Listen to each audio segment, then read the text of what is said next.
Ramai orang masih ingat aiskrim goreng ni kena buat panas-panas, goreng terus makan. Tapi aiskrim goreng kami ni lain sikit.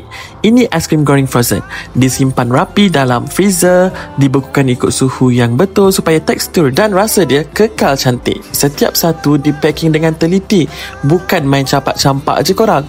Sebab kami nak bila sampai ke tangan pelanggan, kualiti dia sama macam yang kami jual dekat gerai. Sebab tu bila kami buka jualan, orang sanggup beratur. Ada yang datang dari jauh, ada yang repeat beli.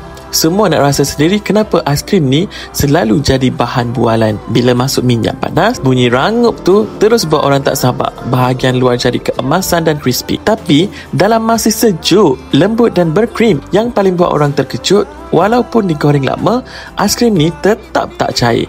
Bila gigit, sejuk dia masih ada. Inilah aiskrim goreng frozen kami. Bukan sekadar aiskrim goreng, tapi pengalaman yang buat orang datang lagi dan lagi.